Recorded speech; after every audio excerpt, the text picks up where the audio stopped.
Every now and then I find myself turning to indie games for unique horror experiences, from the Amnesia series to modern games such as Mouthwashing. And no, I'm not a human. It's a space where inventiveness spawns truly memorable gameplay experiences.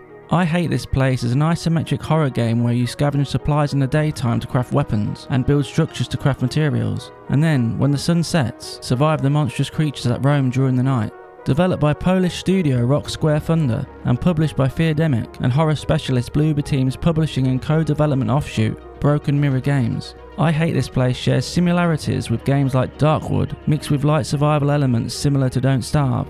You play as Elena, a young woman who's recently returned home to her aunt and uncle's ranch, the very place her mother disappeared when she was a child. Back then, she swears she saw the horned man take her mother, and when her childhood friend Lou enacts a ritual to seek answers, Elena falls unconscious and wakes up to find Lou has also vanished. Now she must search for Lou whilst entangling with government secrets, followers of the occult, and work towards uncovering the truth about her mother's disappearance. Based on the Image comics series created by Carl Starks and Artyom Topolin, I Hate This Place is a horror story set around a mysterious ranch that seems to be surrounded by ghosts and monsters. The world created for the comic of the same name is replicated in-game to create an 80s tone, albeit distinguished by a distinctly vibrant colour palette, and features the use of comic-style lettering whenever Elena steps on something loud.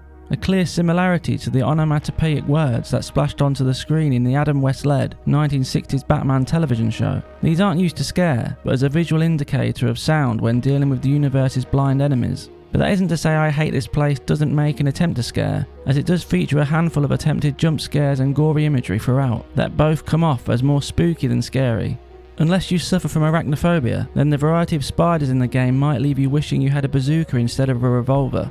I Hate This Place starts with a linear, tutorial section that introduces you to the controls and main gameplay loops. Initially, the game feels quite punishing when you don't understand the mechanics. But after my first doomed run that saw me lose 20 minutes of progress, I eventually found the first Resident Evil-like save room, which gives you a reprieve to save and an area to take stock of your inventory.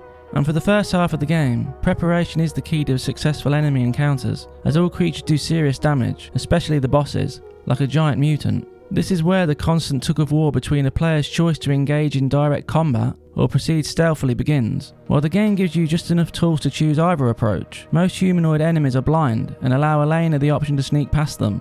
They rely on their hearing, so if Elena crouch walks and avoids loudly crunching floors like metal grates or broken glass, she can save her resources and progress with a fully stocked inventory. But sometimes, the risk is worth the reward, as some optional encounters that lead to combat can contain a chest full of goodies, or a blueprint to be able to construct a new weapon or structure. This is most frequently seen in the dungeon type levels, which take place in locations like bunkers and mines, interwoven areas with locked doors and simple puzzles that require some kind of item to be found, or a taser to be shot to power a switch. Exploration is at the forefront of each level, where you can use tin cans to distract and creep past enemies or crawl into vents unseen. However, sometimes the best plans can still go wrong, and Elena has no option but to fight back. Fortunately, I Hate This Place has plenty of combat options. At workbenches, Elena can craft weapons from blueprints, and ammunition from the materials she has scavenged in the environment.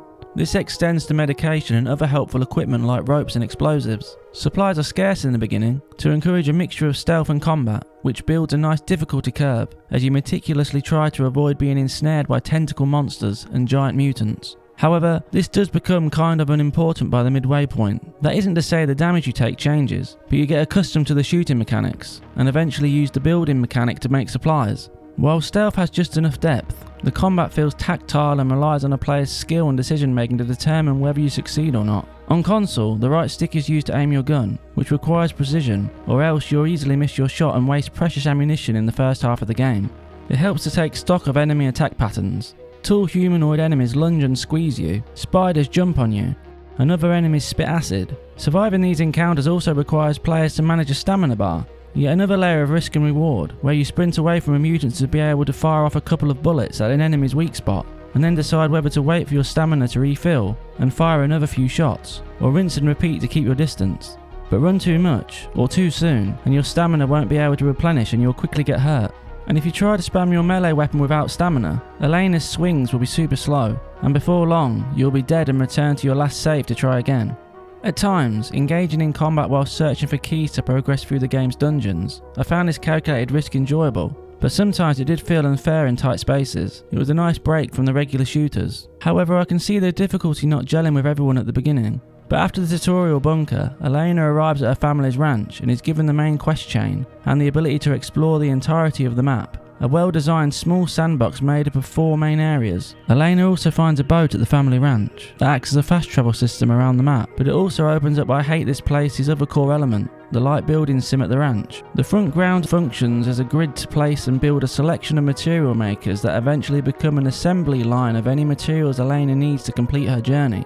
She can make water pumps to produce water, a scrapyard to make scrap metal and rags, a garden for vegetables to make soup that refills Elena's stamina, and eventually, even ways to manufacture bullets and bandages. Each item takes a set amount of time to manufacture, but once the ranch is kitted out, it becomes an assembly line that supplies unlimited resources to make any challenge in the game much easier to complete. Basically, I Hate This Place gives as much as you want to put into it, and after this, everything became more manageable, and maybe a little too easy compared to the beginning.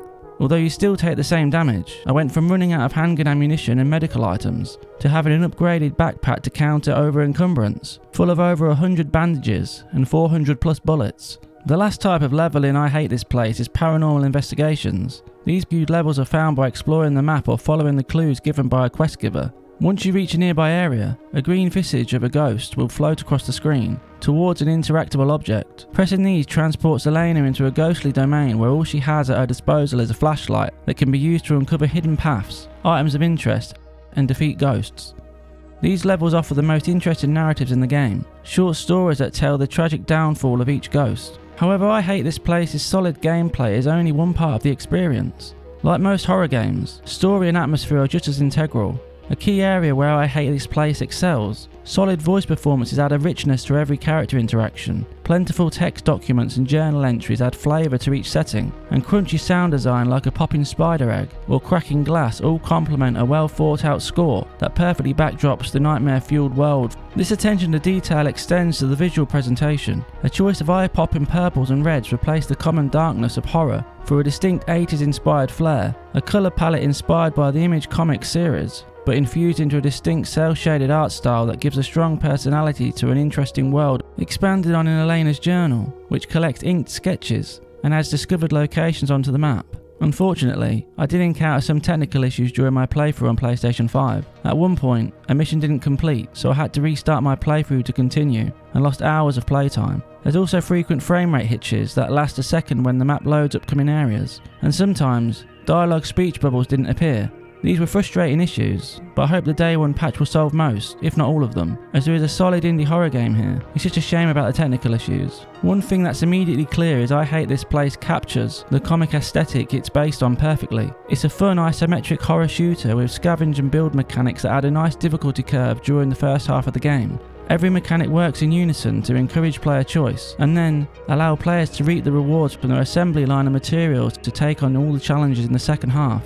I Hate This Place is far from a perfect video game, but it shows the clear potential and talent of the developers at Rock Square Thunder. It delivers a solid mix of stealth, combat and puzzle gameplay in a stylized horror wrapper, culminating in an interesting game about facing past traumas that we keep locked away like distant stories in the dark. With no difficulty options and a bit of a learning curve, it might not be for everyone, but for those clamouring for a spooky game and willing to invest the time into gameplay systems, it's a solid horror game that does enough to distinguish itself in the genre. I can only speak about the PlayStation 5 version, but if the technical issues I encountered aren't fixed by the day one patch, just be aware that although it is a completely playable and enjoyable game, certain things might hinder your playthrough. 7 out of 10. If you enjoyed the review, please like and subscribe to Play Save Repeat to help the channel reach the first milestone of 100 subscribers. Thanks for watching. Until next time.